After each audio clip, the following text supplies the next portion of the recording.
আজকে তৈরি করব শুক্তো। তো এখানে নিয়েছি সজনে ডাঁটা, পেঁপে, আলু, কাঁচকলা, বরবটি, উচ্ছে আর গাজর। প্রত্যেকটা সবজি আলাদা আলাদা করে ভেজে নিতে হবে। সেই জন্য কড়াইতে তেল দিয়ে প্রথমে উচ্ছেটাকে ভেজে নেব। উচ্ছের মতোই প্রত্যেকটা সবজি আলাদা আলাদা করে খুব ভালো করে ভেজে নিতে হবে, যাতে পুরোপুরি সেদ্ধ হয়ে যায়। তারপর এখানে মশলা হিসেবে যেগুলো দেবো, প্রথমে দেবো আদা বাটা, আদাটাকে বেটে নেব। তারপরে দেবো রাঁধুনি বাটা, তারপরে সর্ষে আর সবার লাস্টে কাজু বাদাম বাটা। তো এখানে তোমরা পোস্তও দিতে পারো কাজু বাদামের বদলে। আমার এখানে কাজু বাদামটা একটু ভালো মনে হয়, সেই জন্য কাজু বাদাম দিয়েছি। তো প্রত্যেকটা বাটা কমপ্লিট, আর দিতে হবে 2টো কাঁচা লঙ্কা। তারপরে কড়াইতে তেল দিয়ে 5 ফোড়ন, তেজপাতা ফোড়ন দিয়ে একে একে প্রত্যেকটা বাটাগুলো দিয়ে দিতে হবে, যেরকম আদা, রাঁধুনি আর কাঁচা লঙ্কা দিয়ে ভালো করে একটু নাড়িয়ে নিতে হবে।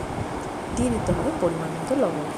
ভালো করে নাড়িয়ে নেওয়ার পর ভেজে রাখা সবজিগুলো দিয়ে দিতে হবে পুরোটাই, দিয়ে আবার ভালো করে নাড়তে হবে।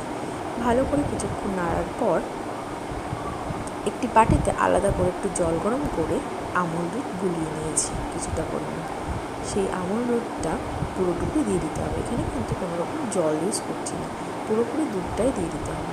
দুধটা দিয়ে একটু নাড়িয়ে নিয়ে বেটে রাখা কাজু বাদামটা দিয়ে দিতে হবে, দিয়ে একটু নাড়িয়ে ঢেকে রাখতে হবে কিছুক্ষণ। খুব বেশি সময় ধরে ঢেকে রাখতে লাগবে না, কারণ আমরা যখন ভেজেছিলাম পুরোটাই তখন সেদ্ধ হয়ে গেছিলো সবজিটা। তারপর ঢাকনা সরিয়ে ওপর থেকে সর্ষে বাটা দিয়ে নামিয়ে নিলেই তৈরি হয়ে যাবে আমাদের পুরো অনুষ্ঠান বাড়ির মতো শুক্তো। তো তোমাদের যদি এই ভিডিওটা ভালো লেগে থাকে অবশ্যই লাইক করো আর কমেন্ট করে জানিও কেমন হয়েছে। আর অবশ্যই আমার চ্যানেলটাকে সাবস্ক্রাইব করো ভালো ভালো ভিডিও দেখার জন্য। টাটা।